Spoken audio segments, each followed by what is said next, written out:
How to break those who hate you, without ever lifting a finger. They speak your name with venom, like it burns their tongue just to acknowledge your existence. They smile, but there's a blade tucked behind every tooth.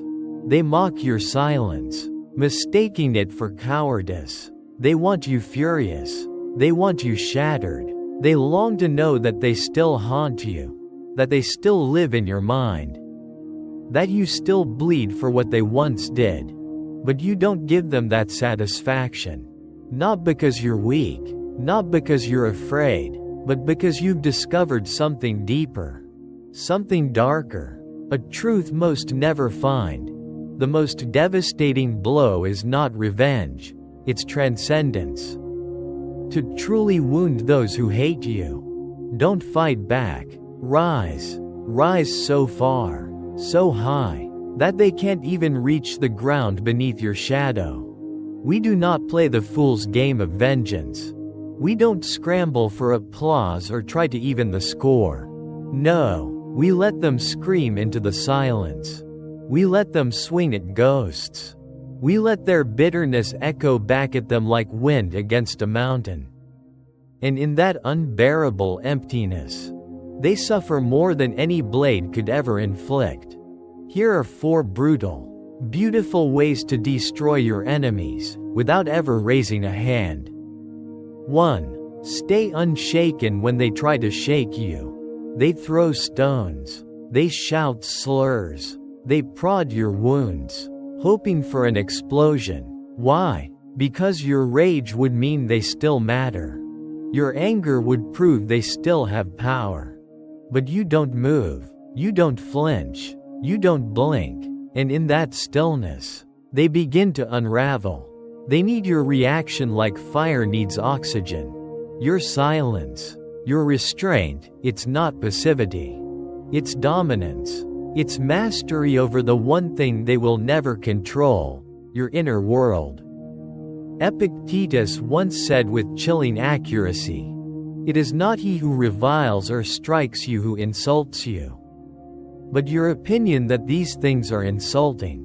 In other words, they can scream, but unless you let it in, it means nothing. They can spit venom, but unless you drink it, it cannot harm you. Let them throw tantrums. Let them mock. Let them stew in their own poison. You remain like cold marble, silent, immovable, untouched. And there is no greater agony for a hateful soul than realizing they are invisible to the one they wish to destroy. When your enemies realize that their chaos cannot touch your peace, that their attacks are no more than wind hitting stone, that's when the real damage is done. Because what they wanted was to disrupt you, and what they found was a fortress. 2. Build a life so disciplined it shames their weakness. They lurk in the background, waiting for you to slip, watching, hoping, praying that you fall. But every morning, you rise. Every day, you move with purpose. Every night, you sharpen yourself, mentally, physically, spiritually. While they rot in their envy, you evolve in silence. Every step you take in discipline is a mirror held to their face, and they cannot bear the reflection. Your growth exposes their stagnation. Your resilience becomes a silent reminder of what they will never become. Marcus Aurelius once wrote, "The best revenge is to be unlike him who performed the injury." And so we live differently. We don't build ourselves in spite. We build ourselves in sovereignty. We cultivate strength not to shame others, but to live freely. We develop routines not out of bitterness, but out of devotion to our own potential. The deeper you commit to your craft, your mission, your character, the louder your silence becomes. Not because you shout your progress, but because your progress cannot be ignored.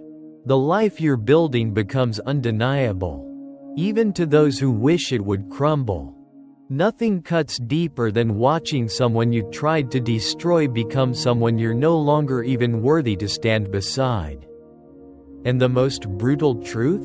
You didn't grow to beat them. You grew because you never considered them an opponent worth chasing. 3. Outlive their hate. Hatred burns fast. It consumes its host long before it touches its target.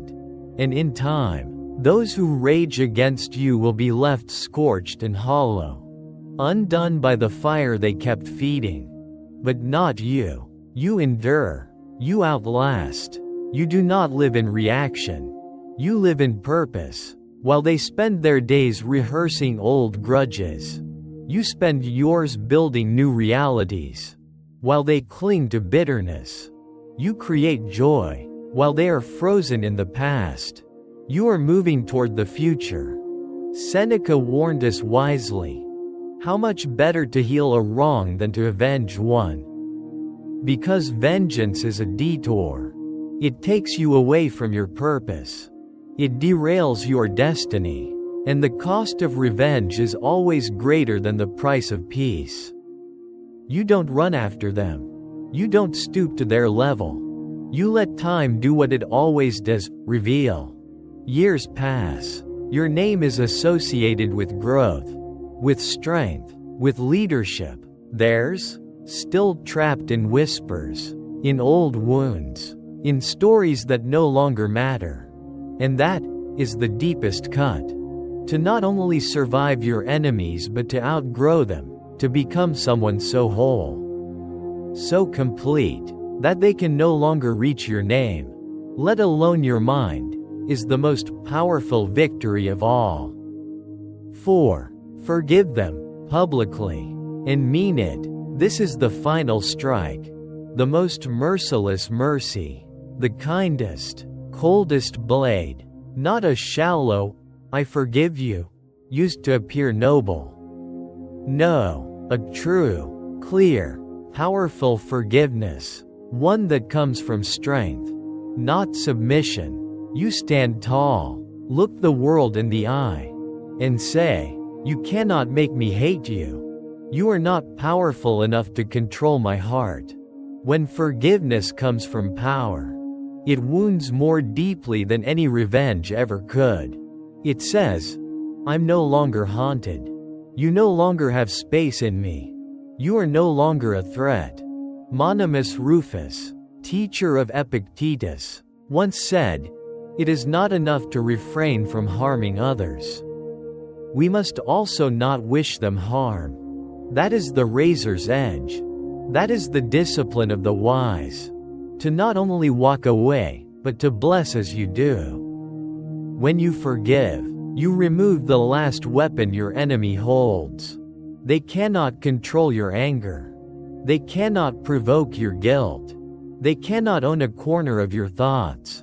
And the world watches. They see a man who, despite betrayal, chooses peace over bitterness, grace over grudge, and they wonder, how does he walk through fire and still bless the hands that lit the match? Because we know something they don't. Forgiveness is not surrender. Forgiveness is freedom. It is cutting the chain. It is stepping out of the prison they built for you. It is claiming your life, your breath, your peace as your own. To forgive is not to say, "You were right." It is to say, "You no longer define me." And that truth, the unbearable truth, becomes the punishment they never anticipated. The final word. So how do you hurt those who hate you? You don't. You rise. You remain still while they burn. You grow while they wither. You forgive while they fester. You endure while they fade. You live a life so radiant, so rooted, so free, that they become shadows in your rearview mirror. That is how you win. Not with fire, but with elevation. Not by lowering yourself to strike, but by becoming someone they could never touch. Never shake, never break. So let them hate, and let that hatred rot in their hands, while your hands build something greater.